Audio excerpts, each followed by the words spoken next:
Welcome to American Education FM, everybody. I'm Dr. Sean Brooks. We are graced with the presence of economics professor at Marshall University, Dr. Robin McCutcheon, once again.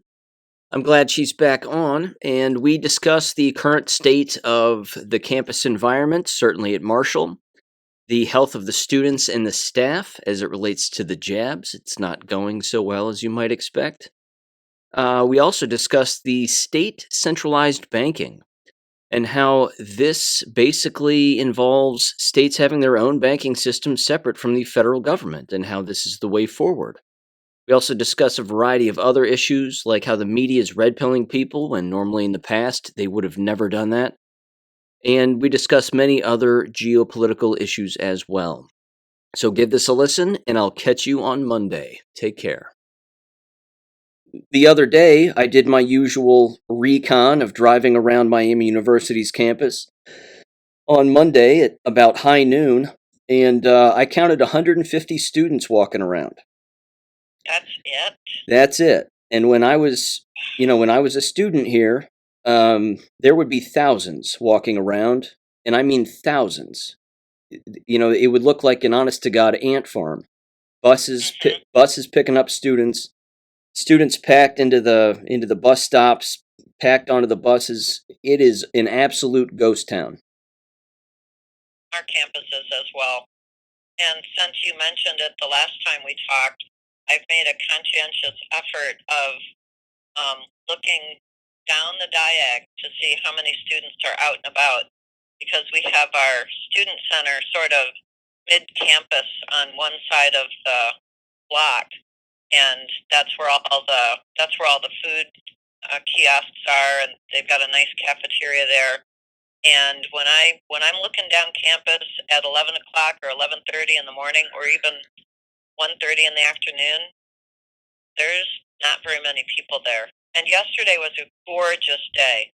I mean, students were talking in my class about skipping class for the afternoon so they could go outside.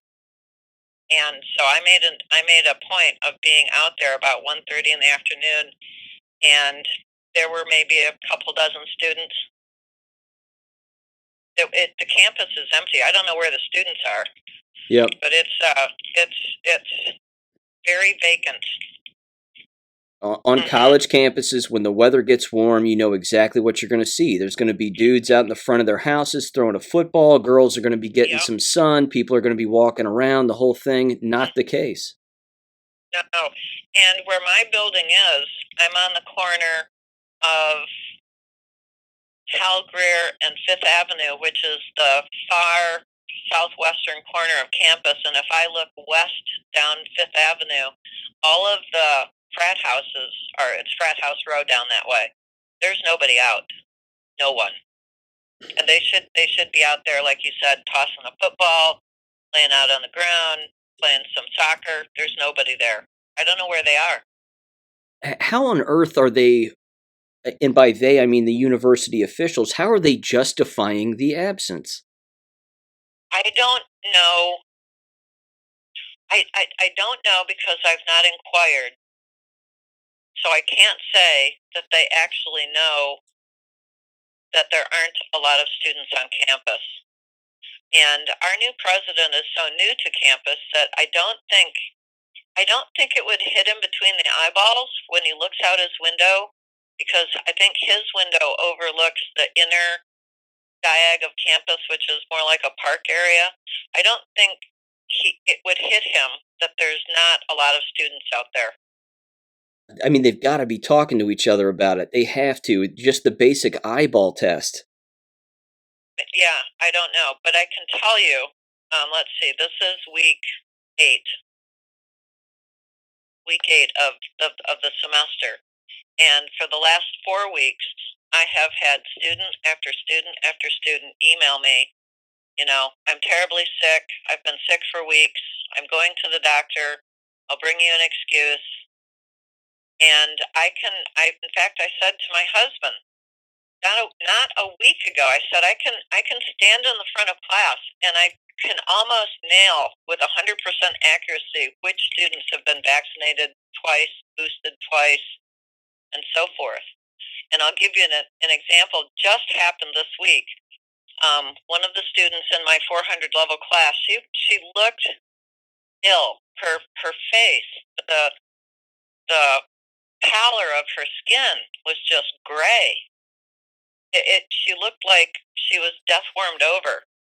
And I just got an email from her yesterday saying, sorry I'm not in class.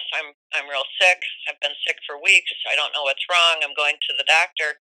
And I know for a fact because she told me that both of her parents work at the university hospital system, and they've both been vaxxed a couple times and boosted a couple times. So I'm pretty sure she is too. If nothing else, even if not boosted, she's sharing spike proteins with them.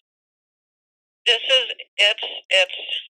bad, and I've been counting the people who from on campus who have died, and since January a year ago, we've had 6 faculty or staff pass away suddenly. Young people. The last guy was right before Christmas, and he was only 43. Heart attack. No, I'm sorry, it wasn't a heart attack. It was cancer.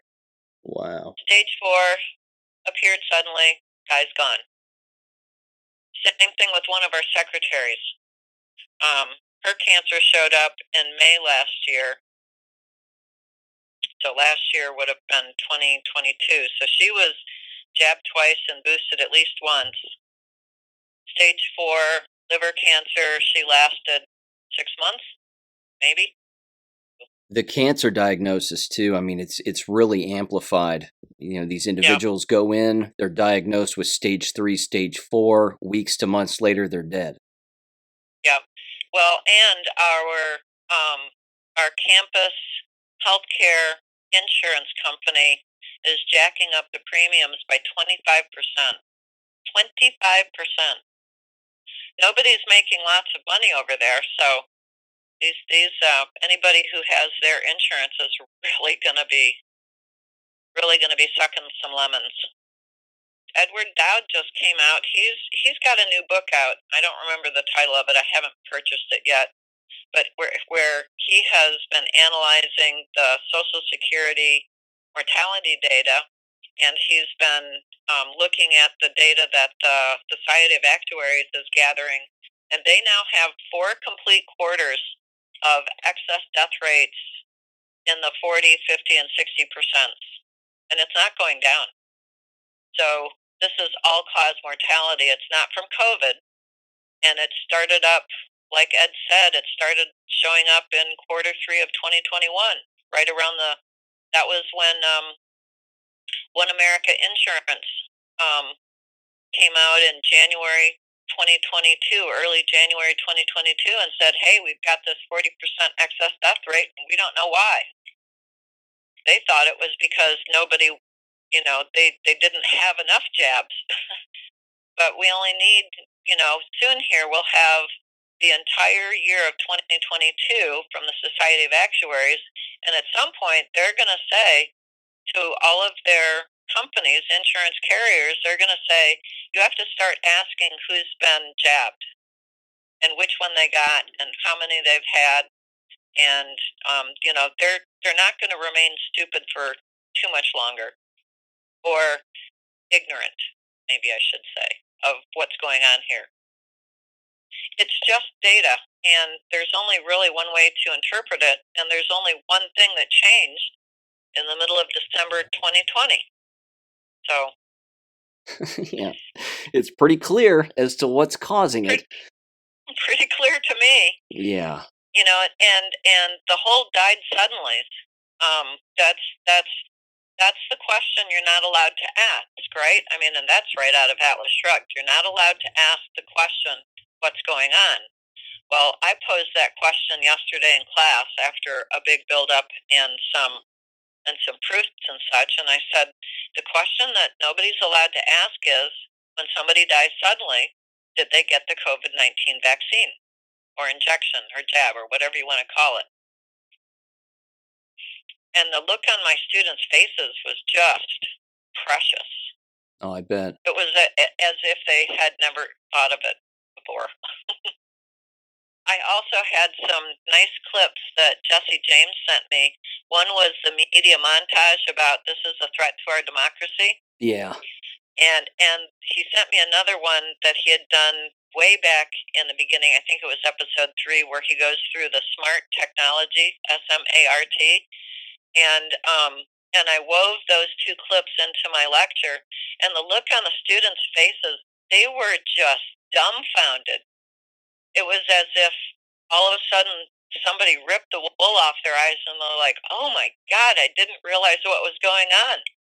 Yeah, It makes you wonder what they're doing in their spare time, doesn't it? yeah, don't know. Yeah. But they all admitted that they don't watch TV too much these days. And I said, okay, I'll grant you that. You're busy. But what was your favorite television program when you were a kid? And I went through the whole class, SpongeBob, Westerns, yada, yada.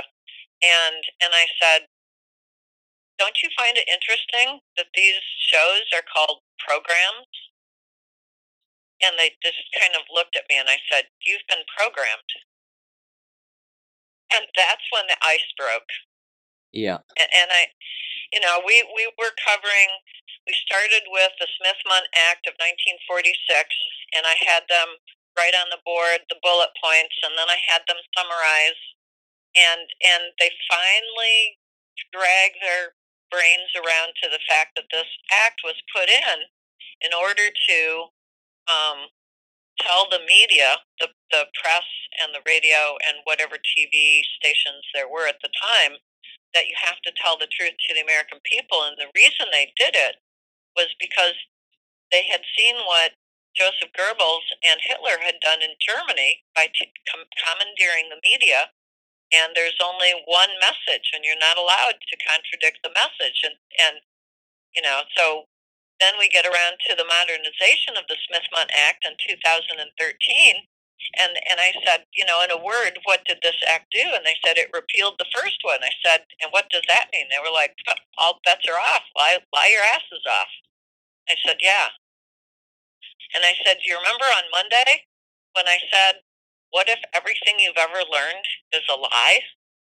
And they're kind of frowning at me. I said, who's been controlling the media for the last 10 years? And the dawning look on their face was like, oh my God. I said, not just the media, but education too. All those school books, yeah, them too. Yeah. What if everything you've ever learned was a lie? It's controlled by somebody else, what you've been consuming. And that's why it's so hard for you to understand what's going on today, because if you're even consuming a little bit of the media, this programming, this brainwashing is still going on in between your ears, inside your head. Probably going to butcher this, but I think it was the philosopher Seneca when he said something like, leisure without study is death. Yes. I mean, if they're not on the right platforms, and they're not investigating, and they're not looking into this, and if they, of course, it's been pounded into their brains that learning is exhausting and tiresome and not interesting, and it's the K-12 system, of course, that's beat that into them as hard as possible. But it doesn't surprise me that they wouldn't want to learn in their spare time. But if they realize they're being lied to, you would think that would be a good enough motivator. You would think. Now, I did point out that in the book Atlas Shrugged, Rand does not spend very much time talking about the media and how they're controlled, and how the media narrative is the overarching story that everybody's being bought into or being brainwashed into, and that the heroes in the story are the ones who are able to kind of break out of that matrix and stand outside of it, and turn around and look at it and go, oh my gosh, I can see what's going on. But these students are still very much tied to the matrix, and it's It's like Morpheus said, these people are so connected to the matrix, they're so inured to what's going on that they would fight you to stay connected to the matrix. Yep. And that's what he tells Neo as they're walking through the program. So, it's an uphill battle, and every semester, I sort of at the beginning of the semester, I have to kind of gird my loins and go, okay, it's a new class. I have to start right back over at the beginning, and I've been really blessed these last several years that the world has thrown me so many really great, timely examples. So it's never an easy thing to break through the programming, but if I can get them just asking questions, that's a step in the right direction. Agreed. In fact, that was the subject of my last Substack article, and it had to do with a local school board meeting here where the school board is having to make cuts to the K-12 district, of course, and then they're rearranging where the teachers are going to be teaching and in what elementary school building.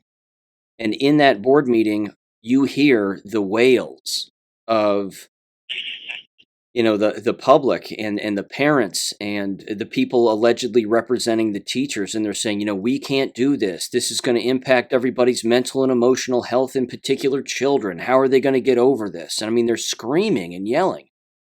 And I found it ironic, of course, that now all of a sudden they think that changing buildings is going to be detrimental to their mental and emotional health, when in fact gagging children for 2 years and coercing them into taking a biological weapon apparently had no impact on their mental and emotional health. Right. And then on top of that, I mean, even Cliff High was talking about that just the other day.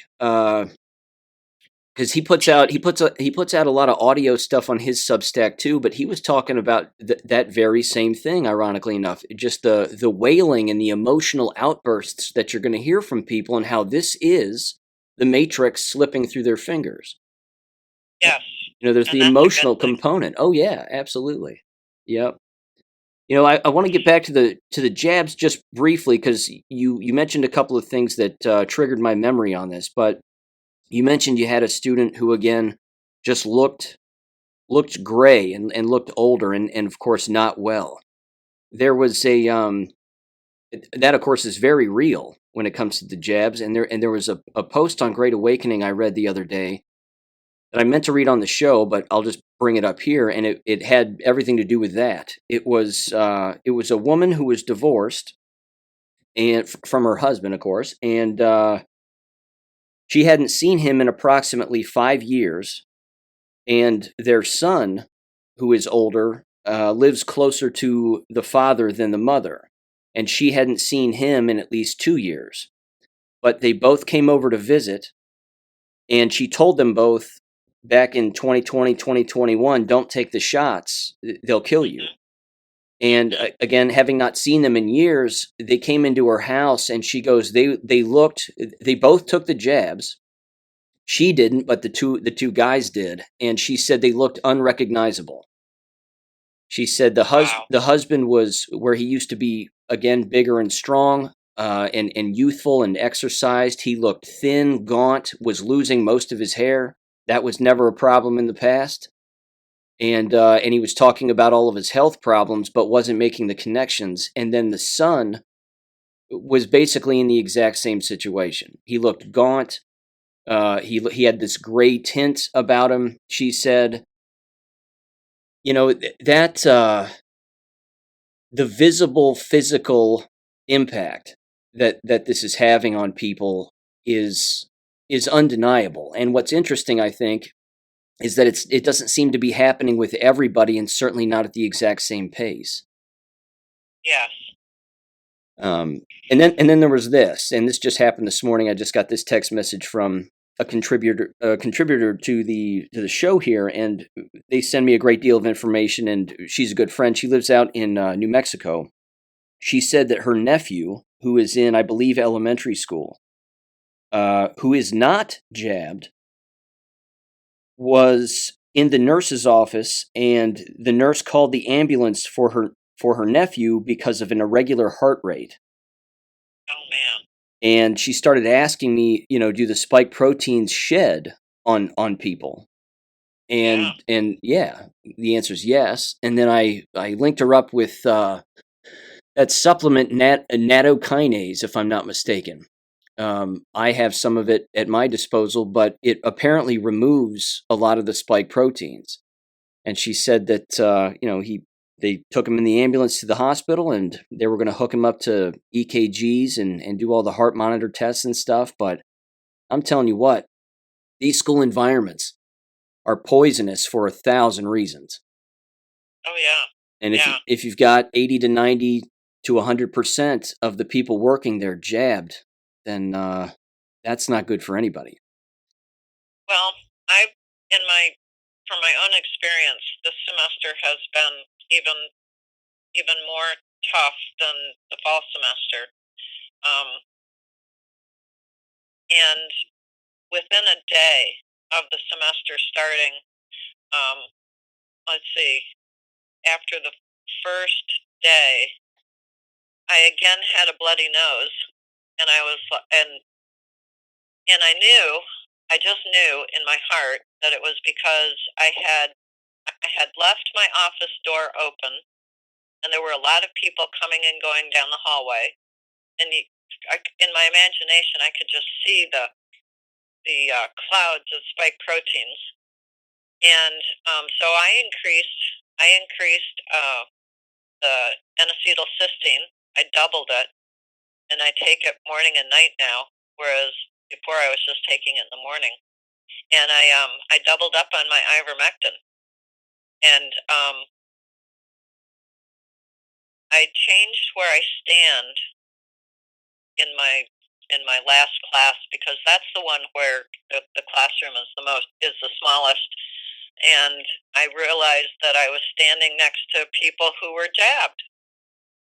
So I changed my location where I was standing in the classroom, and I left the classroom door open to get some airflow in there. Hopefully, I'm standing not in front of the door, I'm standing on the opposite side of the door, so hopefully the spike proteins are headed out to the hallway away from me. But if I if the people around this girl who's very sickly, if they also are jabbed, and all of them look bad, they just look unhealthy. Um, it's a dangerous place for anybody, jabbed or not. So I don't know. I think that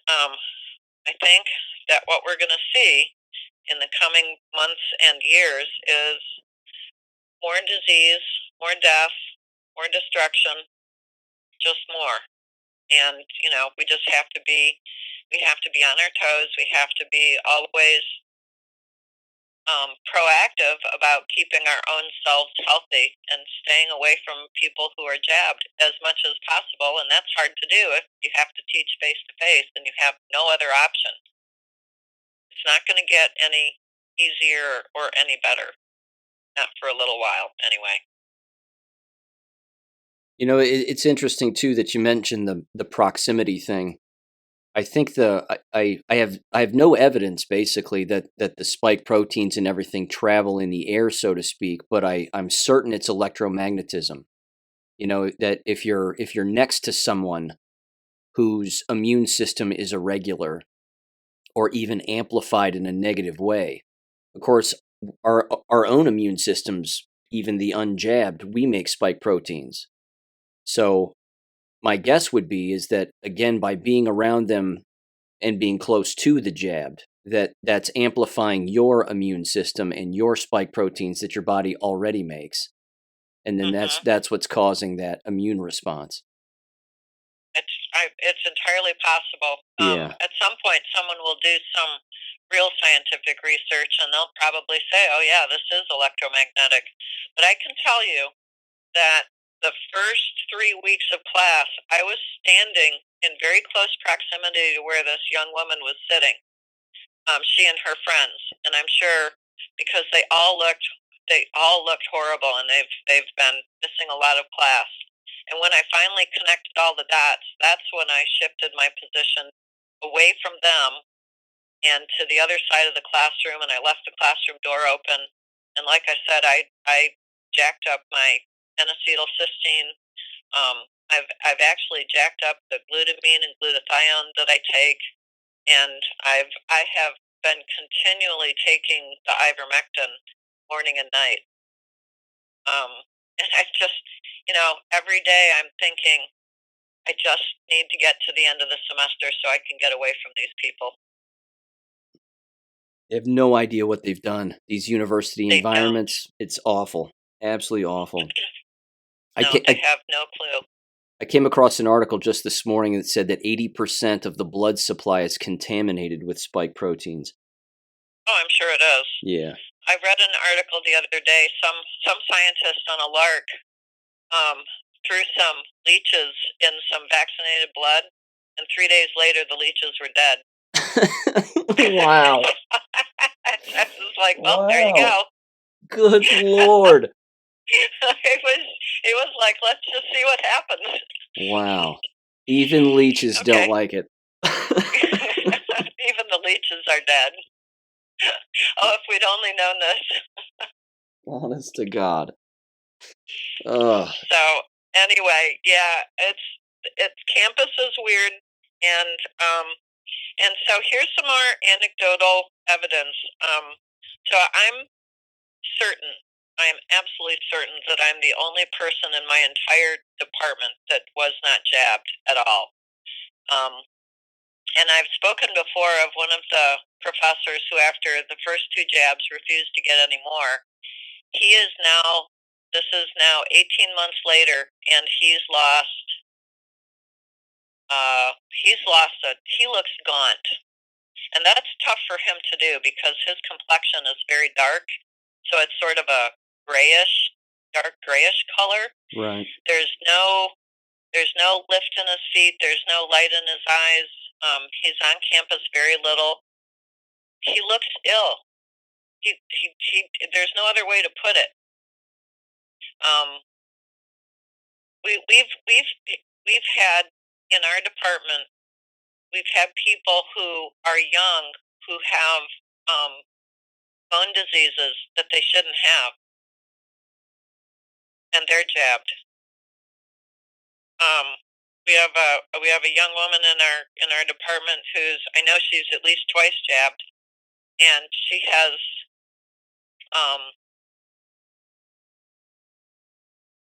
can I say she has reproductive problems. Sure. Yep. And none of them are making the connection, or if they are, they're not talking about it. I still have colleagues, older colleagues. In fact, there's one who was spearheading the march towards forcing the university president to mandate the jab. I fought back really hard, and that went away. The man who's spearheading it from our college is still wearing a mask, and he also is looking quite gaunt and very gray. And that's difficult for him because he's he's got dark complected skin. Right. And I found myself just feeling sorry for these people. They have no idea that they've killed themselves. They just don't know. You know, we've talked about this before, but given the fact that we are where we are now, let me ask this again. Where do you see? I mean, it's basically like an interview question, sort of. You know, where do you see yourself in 5 years? But where do you see Marshall University in 5 years? Oh man, that's a tough one. I'm still trying to wrap my head around what are they going to do when 50% of the faculty population is either dead or dying. How are they going to replace them? I don't think anybody's making the connections yet, and I'm not sure where Marshall University is going to be. They did not mandate the jab, so I don't think that anybody can go after them financially. And the only reason they didn't mandate the jab is because I put up such a hissy fit and basically told the president and the chief counsel, if you do this, I'm going to sue you. And I will have grounds to sue you. So I don't know if anybody can go after them because they didn't mandate the jab. They just, encouraged and blackmailed and extorted everybody to get it. But I don't know. I mean, take a look at WVU, West Virginia University. They did mandate the jab. Now, can you imagine some lawyer shark out there sniffs around, smells $1 billion sitting up at WVU and goes after it, puts them out of business? And by default, Marshall University is the university left. I don't know. How can they stay? As far as how can they stay financially afloat with no students? That's another good question. A lot of there's a big push to put a lot of our degree programs as a total online program so that they can reach out across the world and get more students from across the world. I don't know if that's going to work. I really don't know. Amazing. I don't have any answers because it's tough for me to look into my crystal ball and wave the clouds away and get anything that looks like it might be realistic. And as far as where I see my own self in 5 years, I'm looking for a side door. Yeah. I'm kind of edging my way around the room, trying to stay away from the spike protein clouds, and I'm looking for an exit door where I can kind of sneak out and save myself because there's just you can't get in the way of the herd that's going off the cliff, and you just can't save some people. And obviously I couldn't save very many. I know I saved a few because I had a janitor who consulted with me in the fall of, let's see, trying to think, I think it was the fall of 2021, where he heard me talking to students about how to fight back, so he consulted with me about how to fight his K through 12 school board. And I told him about the Bonds for the Win website. So he went and did all his research and threw it against his school board and won. And then he took all of his kids out of the public school system. And he's got them now in other private schools that he's really glad he did that. And he thanked me the other day. He said, "Thank you for all of that information." He said, we got our kids unmasked. We got them in good schools. None of us are jabbed. He said, "I'm really feeling hopeful." So, there's one family and That's their great. descendants. That's great. So, yeah, I mean, there's these tiny little victories, but you can't save everyone. And, when the the stupidest smart people in the world look at you and laugh and say, you've got to get this experimental jab because I say so. And I said, "No, thank you. I don't need to. And you can't make me." And they're the ones who are now suffering. Yeah. Bet you're not. I can just absolutely bet that they haven't connected the dots. Especially when the insurance company that insures everyone on campus, the health insurance company, comes around this year and says, "Oh, by the way, starting in July, your premiums are going to go up 25%.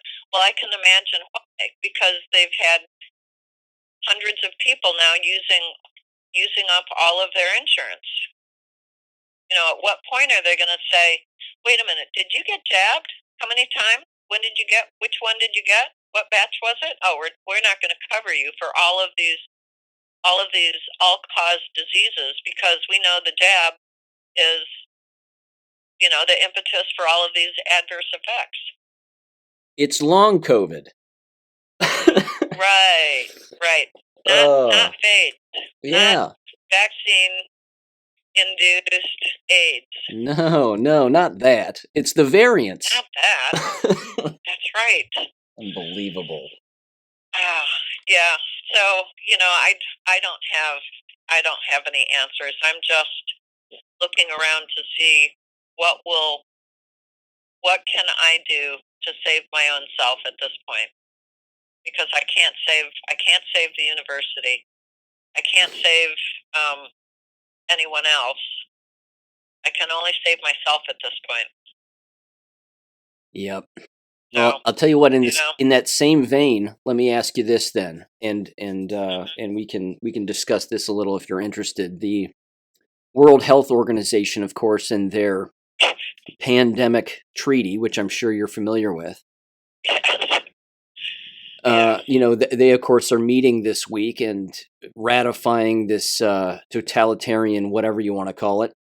I brought this up at the end of toward the end of my show in the last episode, and I basically said, okay, let's look back at what's happened and when they pulled this trigger in 2020 and when they're likely to pull this again. So I got two quick things here that I just want to read and get your take on it. One of them, of course, is directly from the World Health Organization and on their website, and it says the following. It says the zero draft will be considered by the WHO member states and relevant stakeholders at INB4 on the 27th of February through the 3rd of March of 2023. It says the INB5 on 3 through 6th of April 2023. And then it says this. It says the INB will submit its outcomes for consideration by the 77th World Health Assembly in 2024, with a progress report on the 76th World Health Assembly in 2023. I found that interesting because it just says the word by. So I thought to myself, okay, they're going to do this again. They're going to, like Mark said, they're either going to crank up the 5G. The people who are jabbed are going to start falling in front of our eyes. They're going to blame it on Marburg, but in the end, they're going to have some kind of a lockdown again, which means that the schools, of course, will all fall in line and do what they're told by the county health departments because of this thing that's going around. And then I came across this, and this is an actual job application in the UK. And it is the job application position is titled Vaccine Supply Operations Lead from the UK Health Security Agency, and it says to apply for the position before Tuesday the 14th of February of this year. It has the salary there, anywhere from $49,000 to $62,000 a year. Here's the summary of the job position. It says the Vaccines and Countermeasures Response Department is part of the National Infection Service Directorate. It is concerned with the procurement and supply of vaccines for the immunization program, which is capitalized, and the national stockpiles vaccine agreements and storage and distribution requirements for pandemic flu preparedness and emergency response planning. This includes the budget management and financial accounting in relation to these arrangements.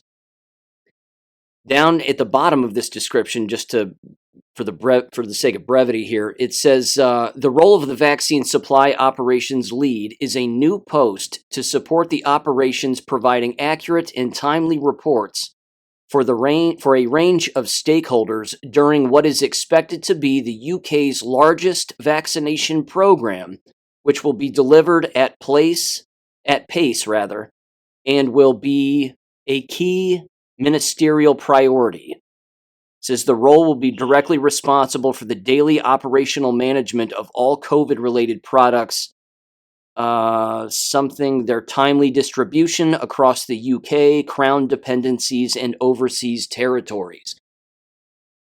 I interpret that as forced vaccination. Yeah, absolutely. Well, look, we know the cabal is intent on taking over the world, right? So this is not a terribly big surprise that they're going to continue forward. They don't have any other direction they can go. They can't back up because they've been exposed. Every day the light shines brighter upon them and certain people in their organizations across countries or within countries. And so, they're just going to try and push it through, like the WHO agreement that supposedly Biden signed. Well, if that's a treaty, doesn't the House and Senate have to approve it? My whole take on it was that because they pulled this card in 2020 and everybody just did what they were told, including government, then of course we already have a world government. So, Constitution be damned. I think as far as they're concerned, they don't care because we've already seen that they don't care. Right. My only question now is when?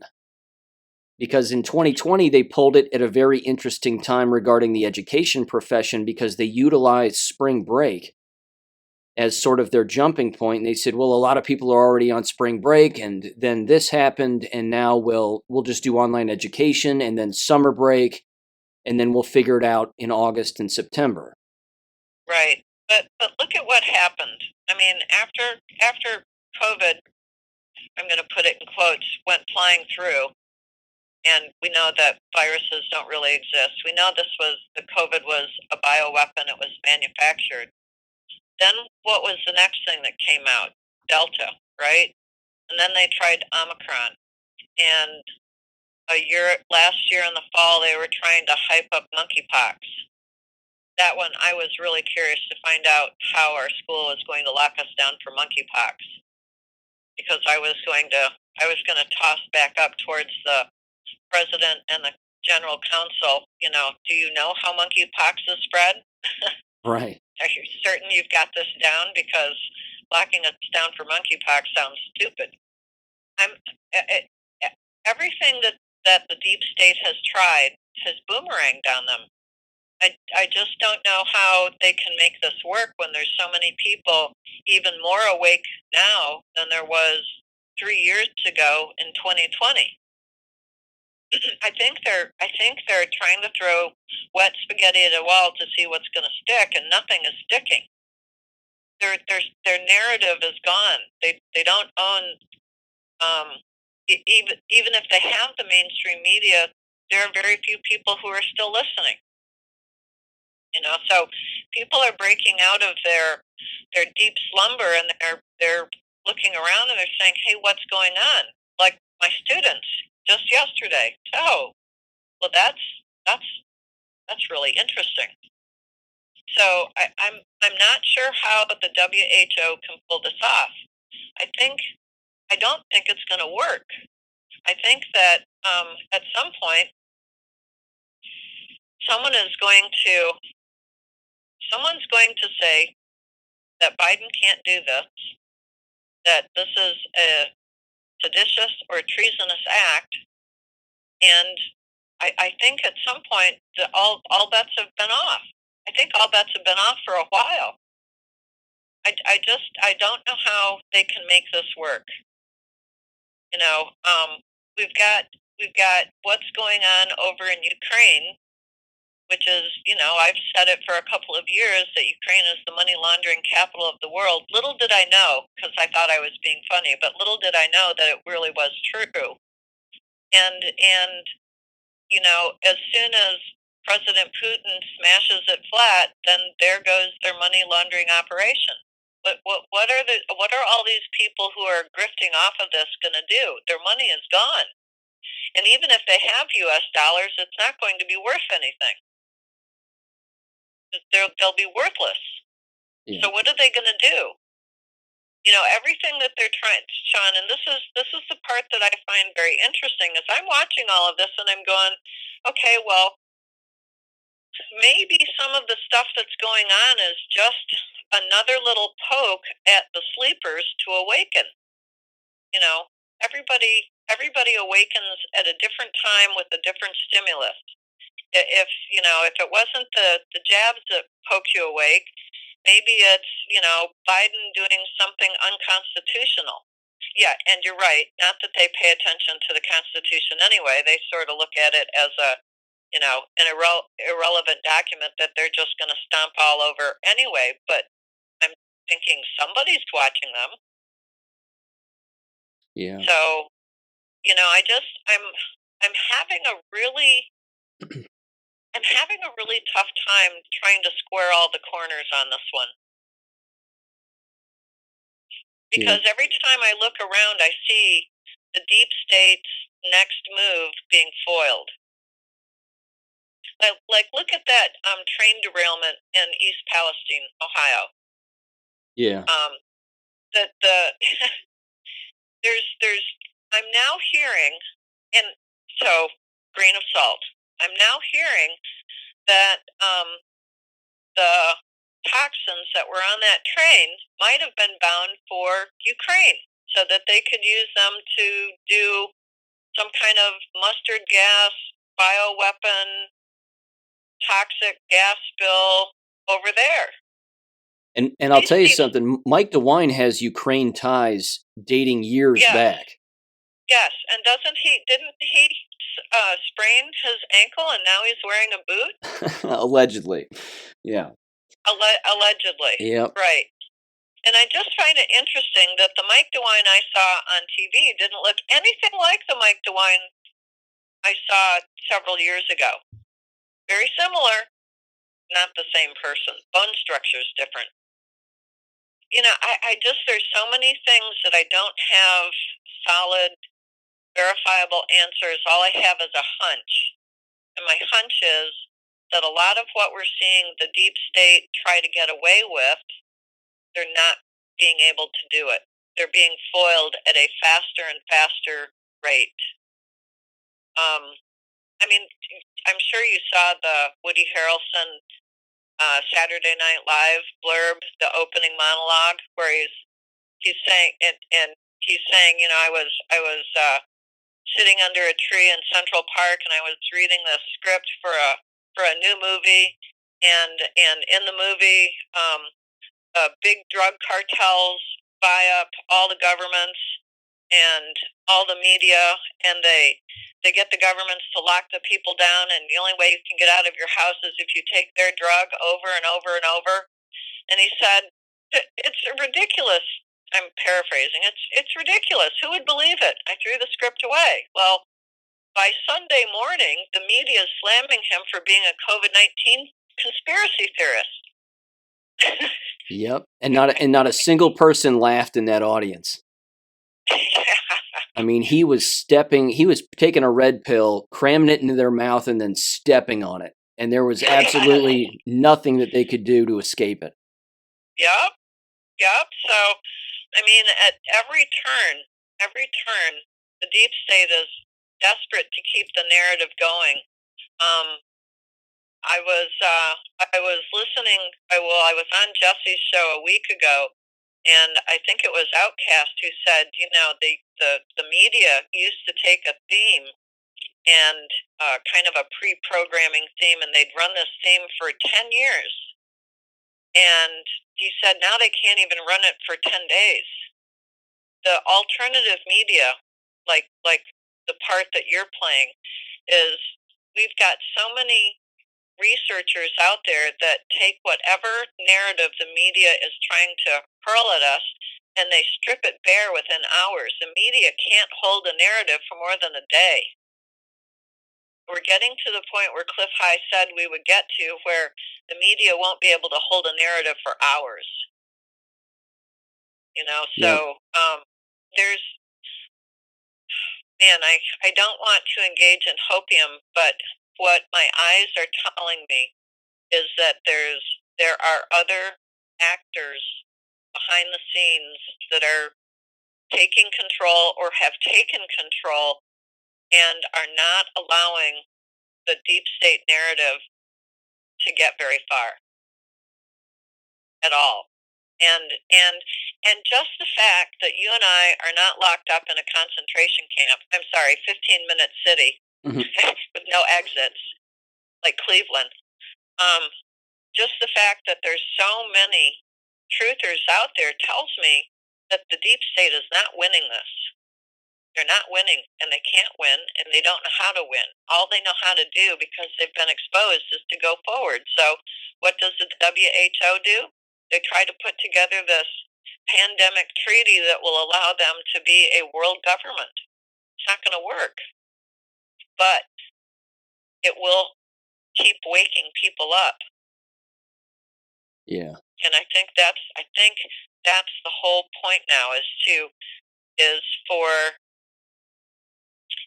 for the good guys to keep using whatever the deep state is doing to wake more people up, so that you get imagine 8 billion people. Okay, well, wait a minute. 8 billion people minus the deep state. 99% of the people on the planet waking up and realizing that we've been had.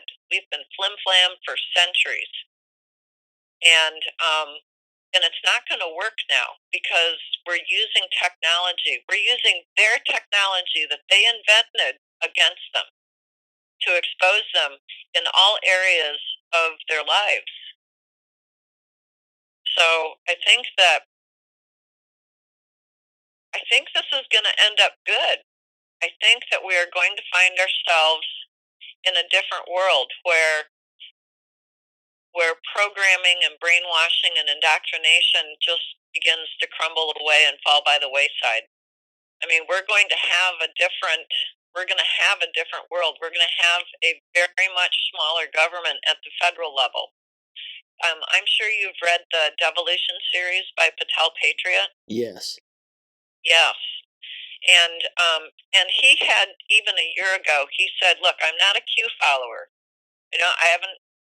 Now he's changed his tune in the last couple of months. Now he's reading some things, but when he was writing the Devolution series, he had deliberately not read the Q drops. So he says. So that he would. So he says. Yeah. So he would not be influenced in his writing. But if what he wrote is anywhere true, then we are in a continuity of government scenario, and the federal government is being devolved back down to the states. And that's going to be devolved back down to the counties and the precincts. And it's going to take a while. I think Cliff said this is going to take a decade or maybe more. Yeah. But we're well on our way. The money system that we're accustomed to, that's going to change too. And Russia and China have already been at it for a year. Russia's got their gold-backed ruble. They're the strongest currency on earth, followed very closely by China's yuan. And they've got, as far as I can tell, they've got 60% of the countries in the world on their system. And so the U.S. dollar is toast. It's just a matter of timing now. It's no longer a matter of if it will happen. It's only a matter of when will it go down. And it's going down now. So, all the countries that are trying to still use the U.S. dollar as the world's reserve currency are being faced with the fact that U.S. dollar is buying less and less. In order to trade with countries that are on the BRICS system, with Russia and China, they have to have something of value to trade. I like that video you sent. Oh, thank you. With Catherine Austin Fitts, and it was a Tennessee senator, I believe. Yes.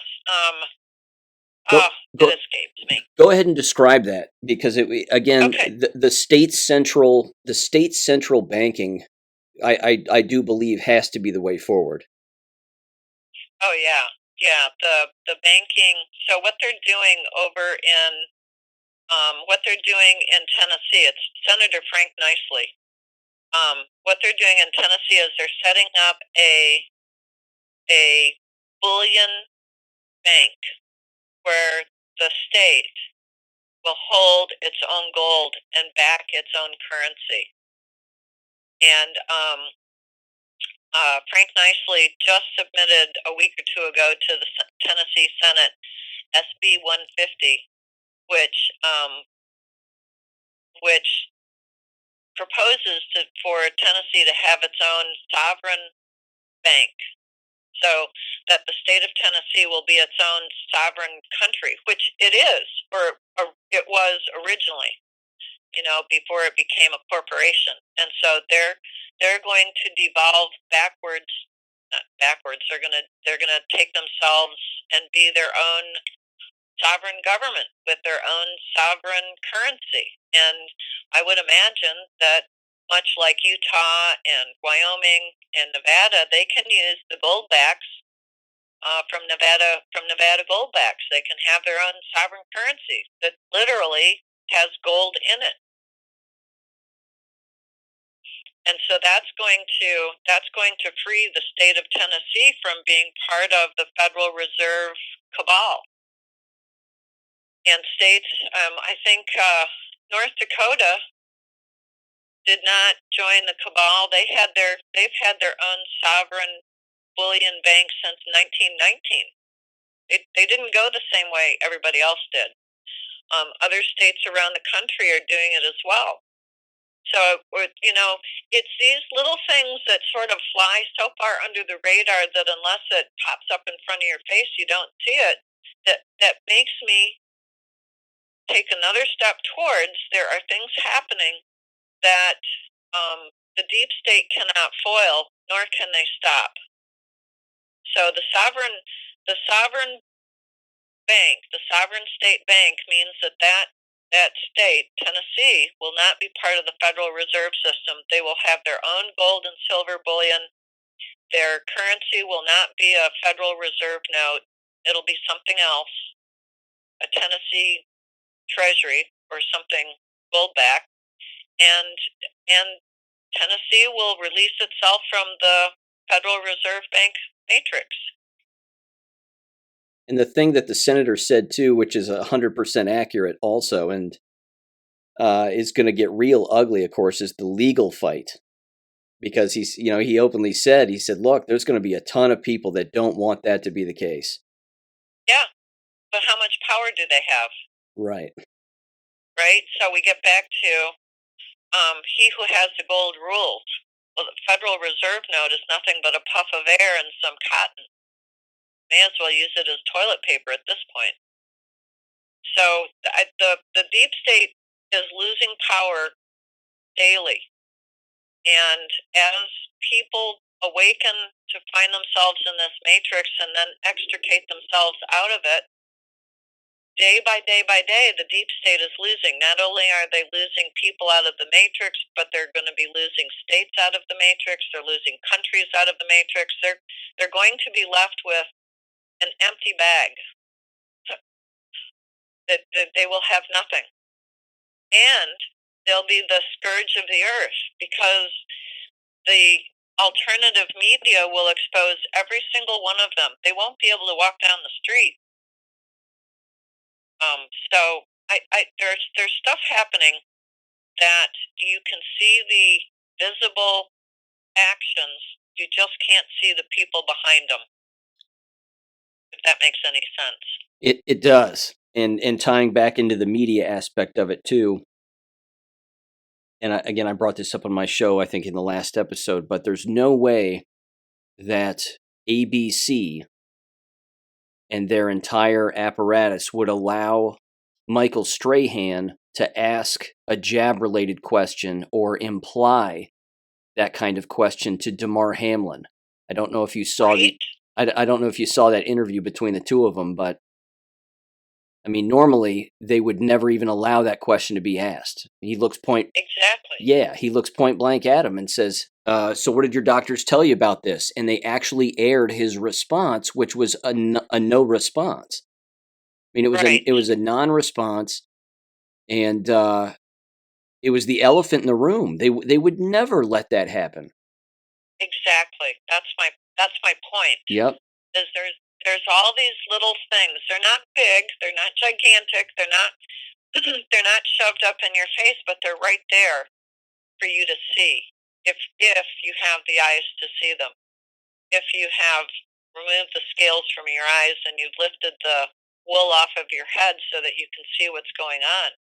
Um, so yeah, I've heard a couple different stories of the Damar Hamlin exhibition. One was it was a total false flag.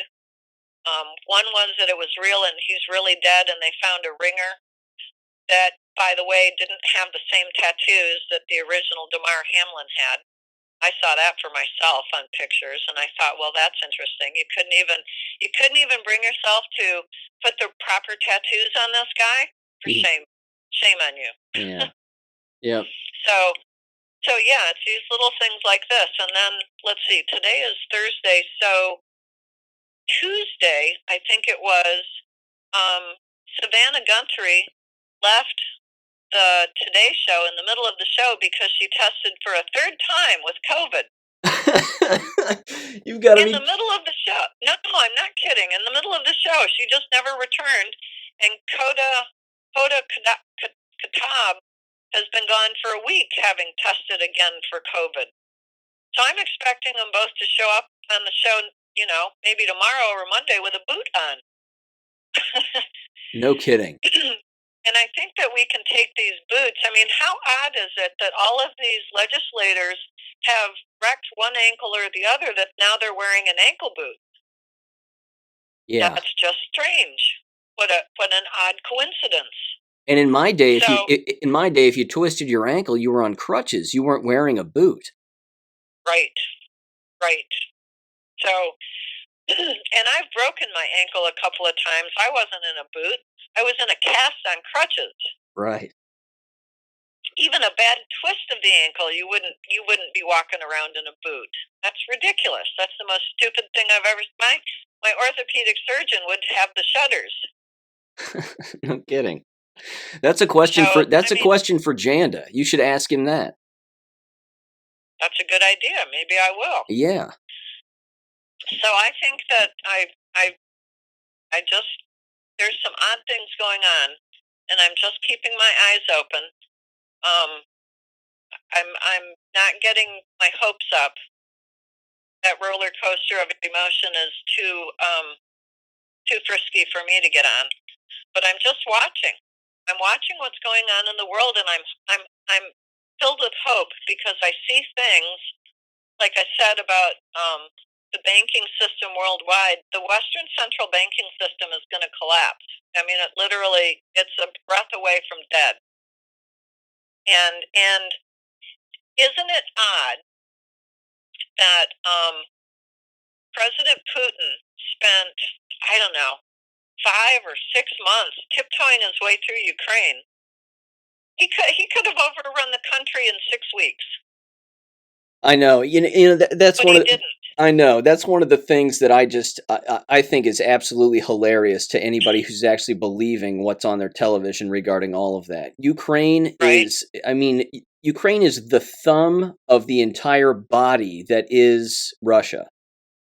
I mean, just from a geographic standpoint, like you said, they could wipe them off the face of the planet if they really wanted to. It wouldn't have taken them a whole year, but what did the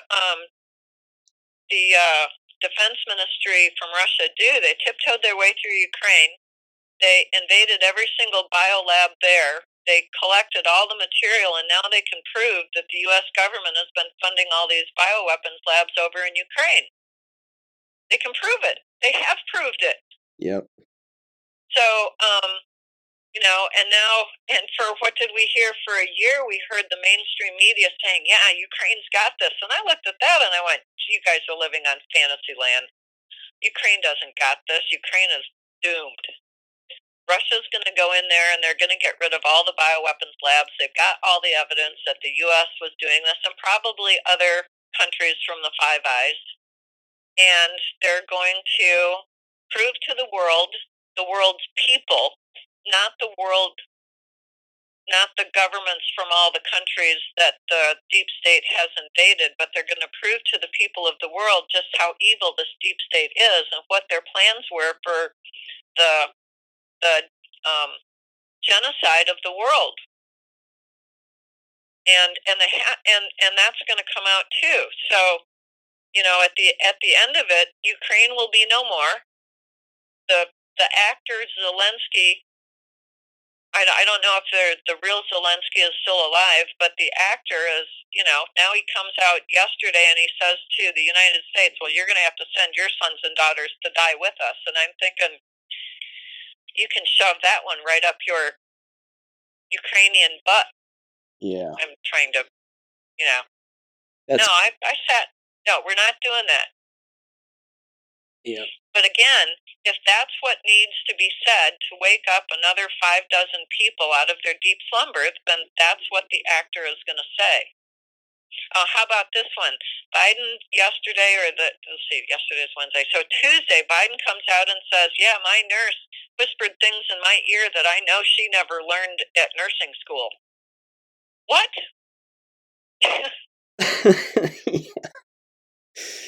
Yep, he's a sexual predator, ladies and gentlemen. Every day, clown world is displayed for us to laugh at, and I think that some of these things that normally would have me shaking in my boots, I'm just laughing at it because I'm thinking, you guys are on crack. Yeah. Hunter's defense team is now infighting and fighting within themselves, and someone said they read off the title of the article, and it was like, Hunter's defense legal team is cracking up, and I'm thinking maybe they're on crack. Yeah. So, I mean, I think there's enough things out there to amuse you if you look at it as entertainment and the exposure of the invisible enemy, as President Trump would call it, so that everybody can see it. Because once everyone in the world sees how these evil, demon-tainted SOBs are, they're going to turn around and they're not going to ever entertain that kind of person being in their community ever again for generations. This kind of evil is being eradicated from the earth. And what I think what we're watching now is it's the big reveal. It's just the show. It's to show everyone what Trump and the White Hats always knew was there. But you can't fight it unless you reveal it to the world. The only way you can fight this entity, these people who are so evil, is to reveal their identities and all of their plans to everyone in the world. And that's exactly what's happening. And that's good.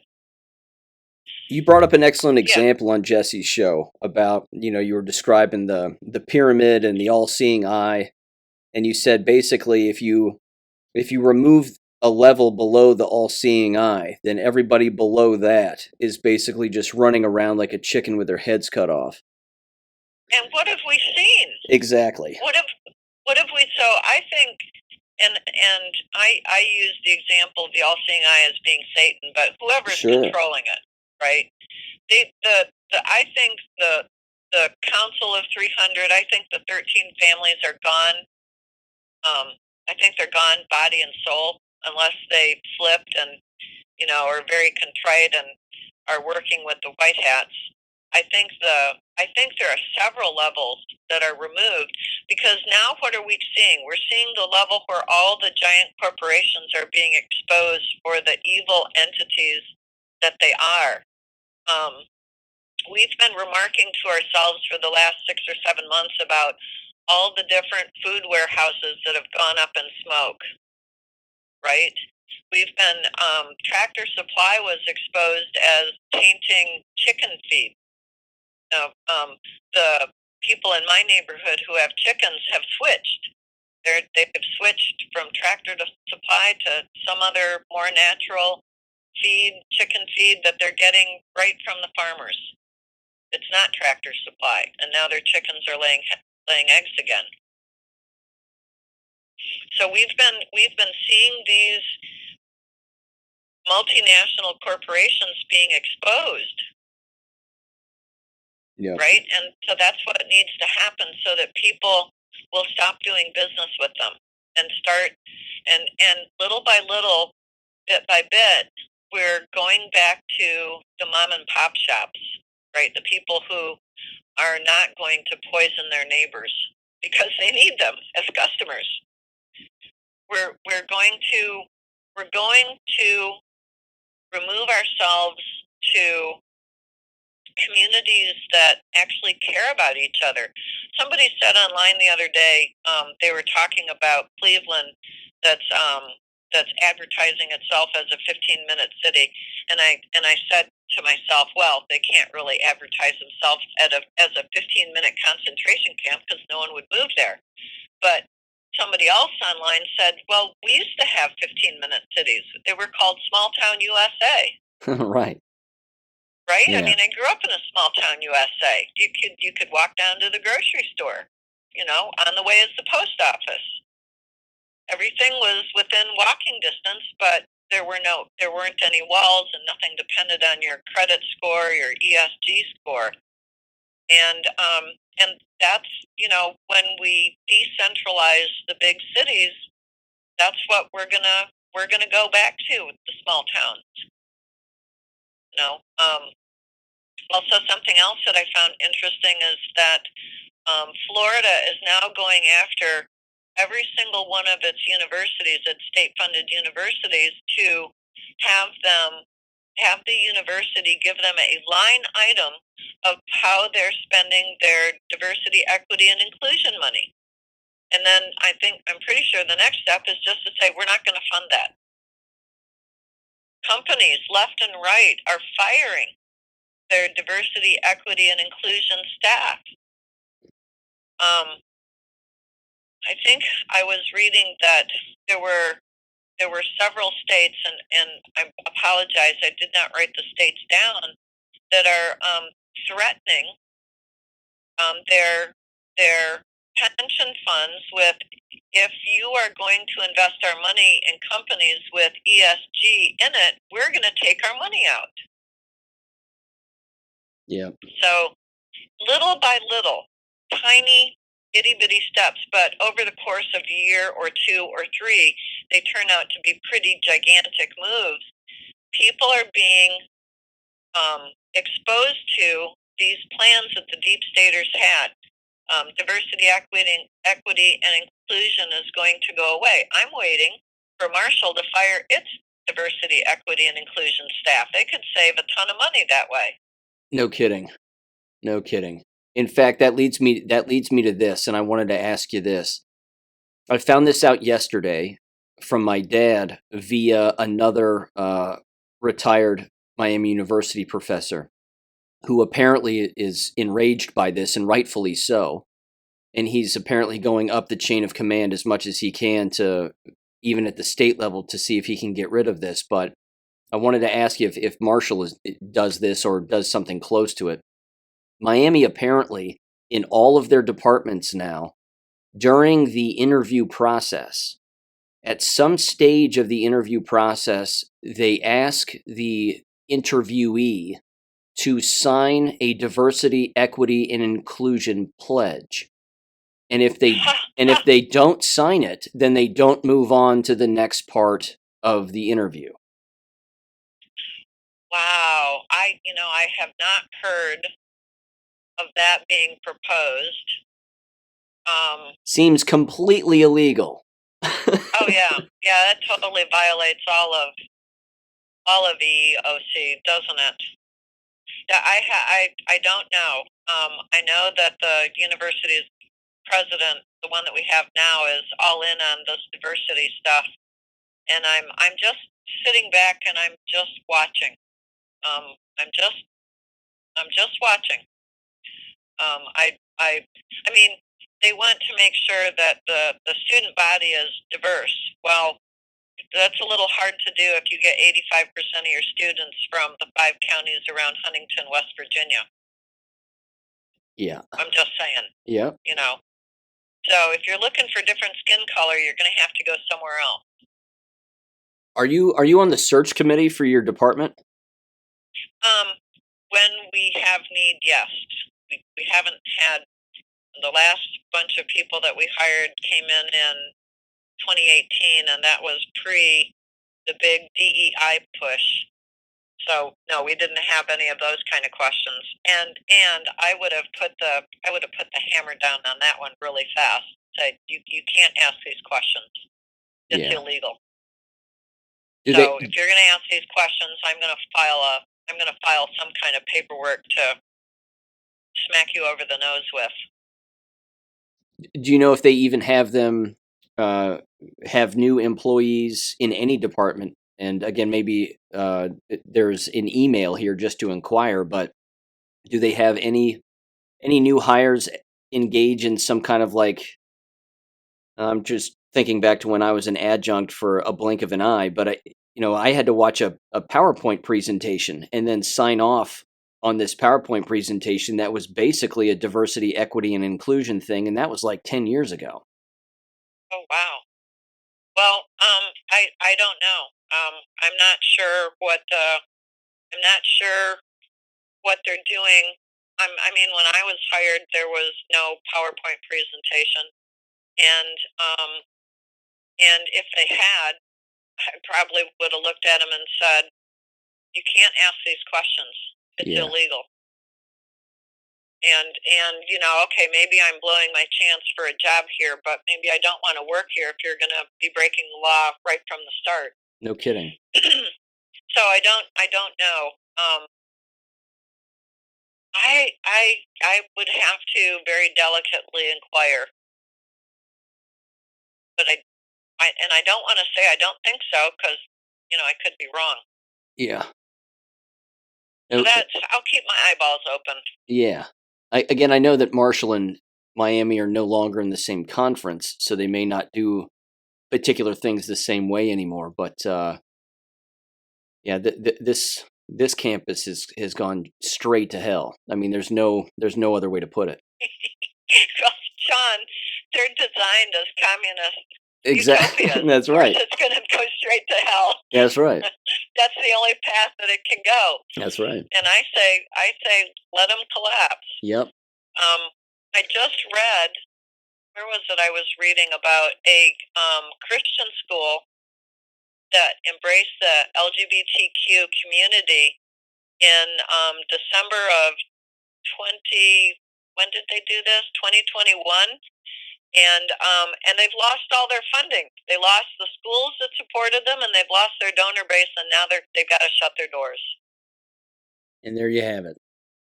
14 months later. So I mean, the whole critical race theory. That's the deep state has lost that one. The mama and papa bears all over the country are taking back their school boards. They're taking back their city councils. It's moving up. It's grassroots from the bottom up. I have been amused, greatly amused, that the state of West Virginia is now trying to advertise in Ohio, Kentucky, and um, Pennsylvania, and some of the other surrounding states that we have a great K-12 system. Bring your students here. Well, that tells me they've lost so many students that now they're really screwed. And we've been hearing in counties that there are school districts that are now having to be consolidated because they've lost so many students. Exactly. That's happening more and more too. Yep. So, the smart money is not paying for this crap. I'm waiting for it to work its way up to the universities where the donor base says, I'm not paying for that. I'm not giving you any more money. You want to fund your DEI, your critical race theory, figure it out, but I'm not paying for it. The only way to kill this dragon is stop feeding it. I told Dave Janda that a couple of years ago when he talked about being a big donor at Bucknell, and I said, stop giving him money. And then after they had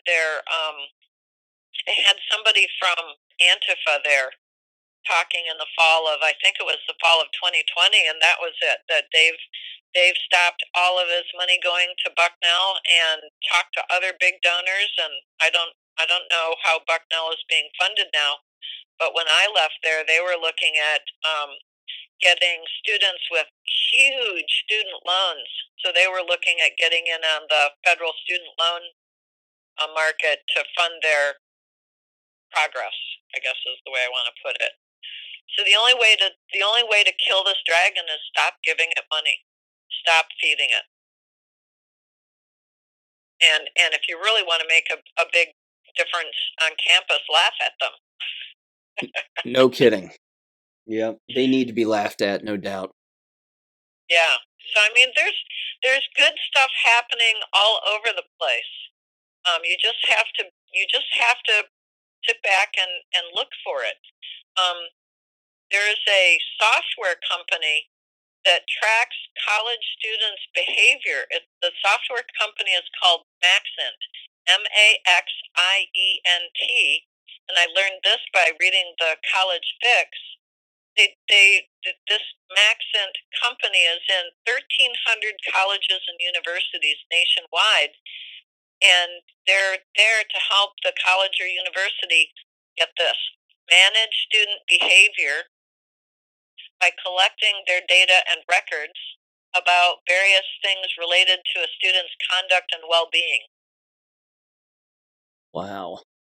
I know. So I went on a frantic search this morning to see if I could find out if Marshall is using this as well.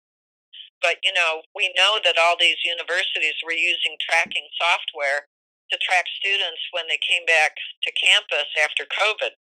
Yep. So that was another thing that I declined to participate in. Yeah, I remember they had a bunch of students. Again, I'm sure if it wasn't happening at Miami, it was happening other places. But they had them download an app, and that's all you had to Yep. do: download the app and pop in your information, and let us know where you are and if you've Yep. tested positive or not. And Yep. And when I showed the clip that Jesse sent me about the smart devices, I played that twice for the students, and the looks on their faces was just precious. Because I looked at them and I said, "How many of you have smart devices?" And they all held up their phones, and I said, "Huh, that's interesting. Is it really smart, or are you just being tracked everywhere?" The apropos example is when you were talking with Mark Steele, and the very next day those boxes showed up in your city, and I thought, that's not surprising. yeah. And in the last episode, I read the city's response to me because I told them, I said, this is a weapon. I said, here's all the articles that say so. It's all from the Children's Health Defense website, including lawsuits where people are getting rid of them. Their answer back was, we can't control it. It's an FCC EPA thing. We don't have any control, and the city's not concerned with it. Yep. You're going to be concerned. Wow. You're going to be concerned when you lose your money. Yeah. Yep.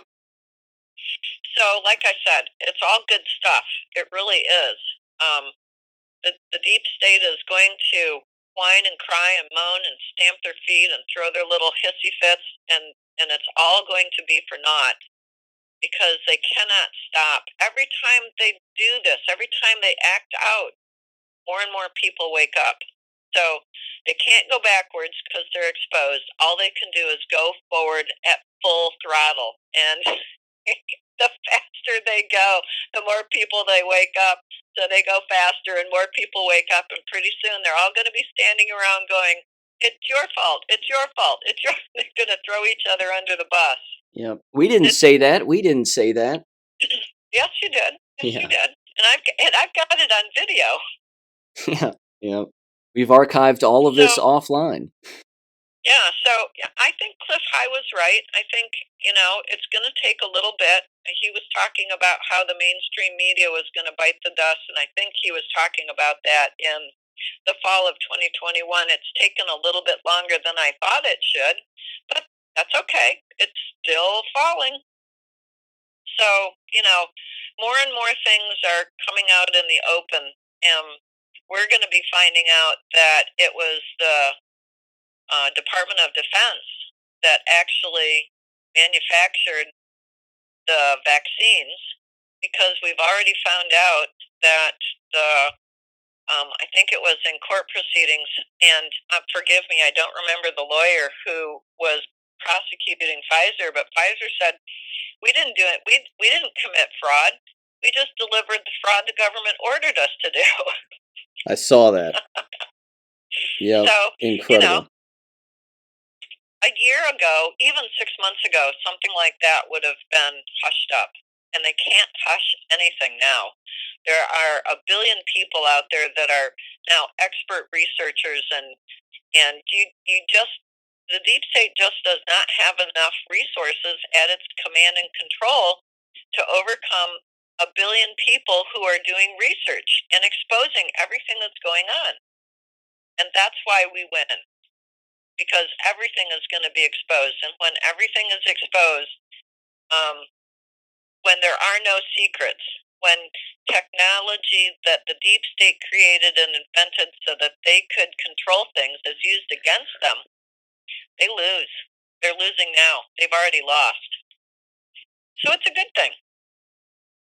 Everything that's happened, even the train wreck at East Palestine, and then the 6 others that happened in the 3 weeks following that, all of them containing toxic materials, even that is going to work against the deep state.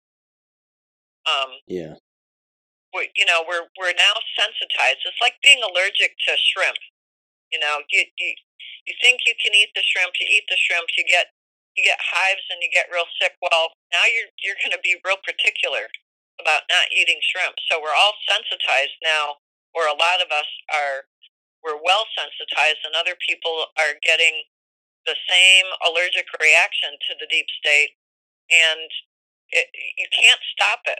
Once this avalanche is coming down the hill, and the smart ones are out of the way, but I don't think there's very many smart people in the deep state. I think they're pretty much stupid, and they're all running around like chickens with their heads cut off because they got no orders, because they're cut off from their upline, if you will, because their upline is gone. Yep. I agree with you. The devil is reckless.